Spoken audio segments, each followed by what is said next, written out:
Hey guys, it's me, Dan579. Today we are watching a scary story. If you're new here, leave a like, comment down below, and subscribe for more videos. And now let's watch this scary story.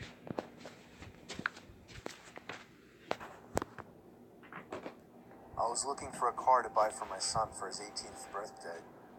I was searching all the typical car websites, Cars.com, eBay Motors. They were all overpriced as expected. Craigslist was the only place to find an actual deal.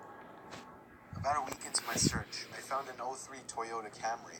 It had 67,000 miles, no accidents, no damage, and good condition for only $3,500. This seems like a steal for such a reliable car with such low mileage. The seller lived about 10 miles from me for a car. I gave him a call to set up a time to come check it out. What up? The man sounded There we go. normal on the phone. He assured me that there were absolutely no problems with the car. He introduced himself as Bob. Billy I brought Bob. along $3,500 in cash, even though I planned on wiggling down the price as much as possible. I pulled up the dirt road to Bob's property about 15 minutes early. It was a tiny little house with a decent-sized property, only because I was a bit far from the nearest neighbors. The garage was open, so I walked over to see if anybody was inside, but except for an unusual amount of car parts, it was empty. The car was nowhere in sight. The only car on the property was an old pickup truck. I went over to the front door to check the house numbers. It was the right address. The doorbell button was missing, so I knocked on the front door. I knocked for exactly 5 minutes before deciding to give the man a call. So I dialed his number and I heard the sound of a cell phone ringing from inside the house. I was extremely confused at this point. Now I knew I had the right house. I didn't understand why, if he was home, why he wasn't answering. I decided I had to take a peek through one of the windows to see if anybody was inside. Peering through the glass, I couldn't really see much as it was pretty dark inside the house.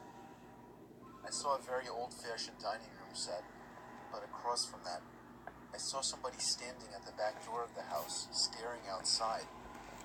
I figured that must have been Bob, so I knocked on the window, but he didn't even move. There was no gate or anything to the backyard. It was just a wide-open yard, since this wasn't a rural area. I simply walked around the house to the backyard. I didn't understand how he couldn't hear me. When I got to the back door, I made a shocking realization. The figure standing by the door was a taxidermied human being. I ran straight back the way I came and back to my car. I looked up one last time before driving off.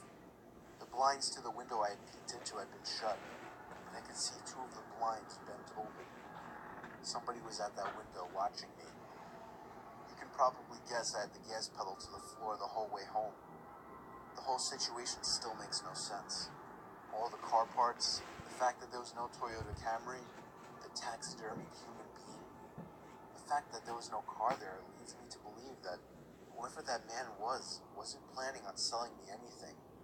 And that also leads to the disturbing thought that I was very close to becoming a lifeless statue staring out that man's back door.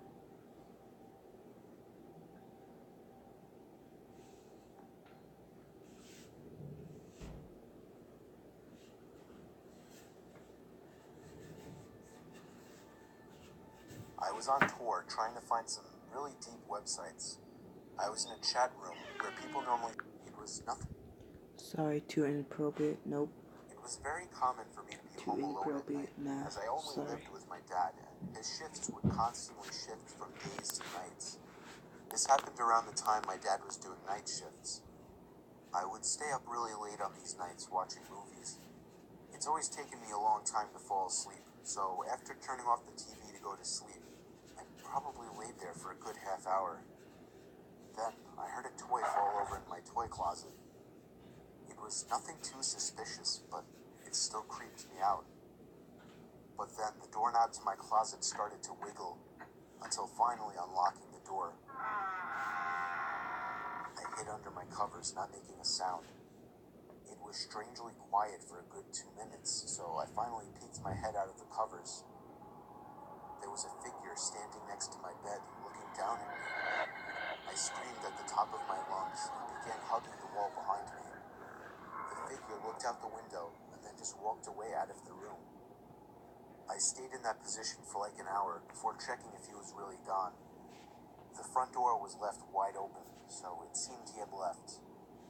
I didn't get a minute of sleep that night.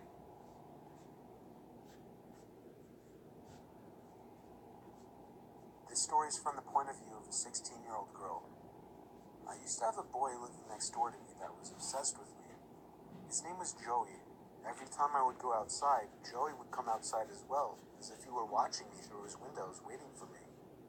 He was 17 and very weird, and he didn't seem to have any friends, as he was always home. I tried to give every sign possible that I didn't like this guy, but he wouldn't get the message. So I had to finally just tell him one day that I don't like him and to leave me alone.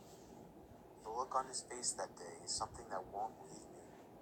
It was the kind of angry look a toddler gives their parents when they can't have a toy. Coming from a 17-year-old, that's much more disturbing. One night, my parents left me to watch the house. I was working on a school project when I felt my bed shift a little bit. I looked under my bed. I screamed as I saw Joey laying under my bed.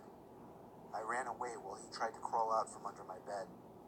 I ran to his house and rang the bell at least 10 times, telling his parents about it when they opened the door. Joey never came out of my house, so I called the police. His parents begged me not to, but I ignored them. The police found him still in my room and arrested him. Apparently, he admitted this wasn't the first time he had hid under my bed. They also found pictures of me scattered across his room. The most disturbing one was of me sleeping, and it was taken from inside my room.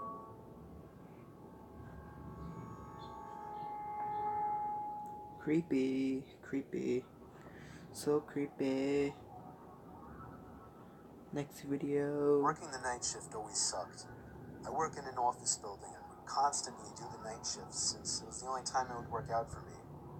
I was just about always the only person on the floor I worked on, possibly in the whole building.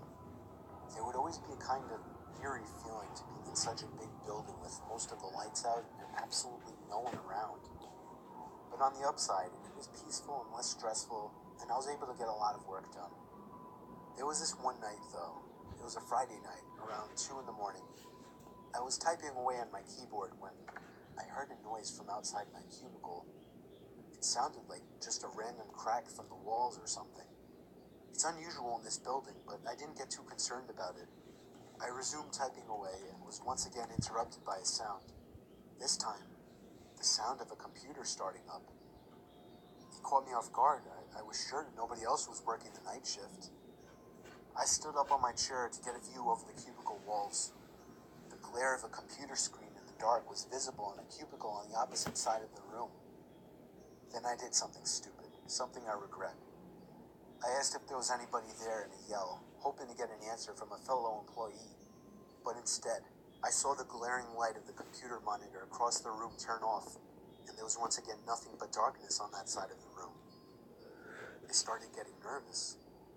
I turned off the lamp and computer screen so that I wouldn't give away my position to whoever that was. I crouched down and tiptoed out across to a nearby cubicle. There was just utter silence.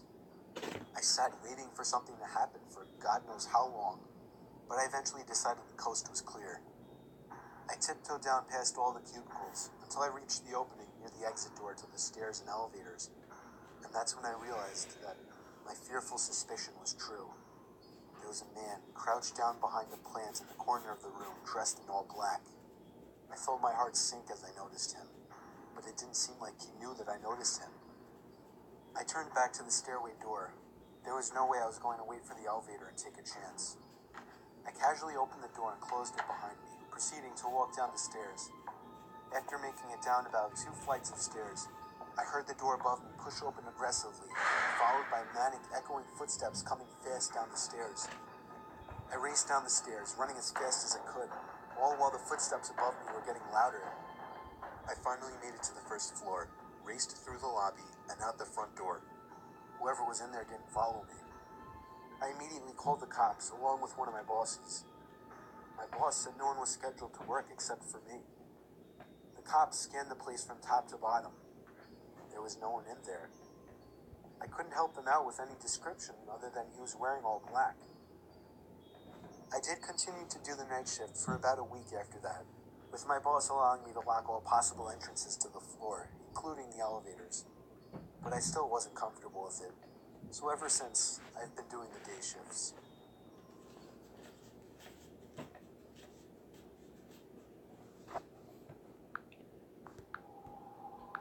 Whoa, okay. That's it. I mean, if you haven't, like and subscribe, comment down below, and leave a like. Peace and out. Bye.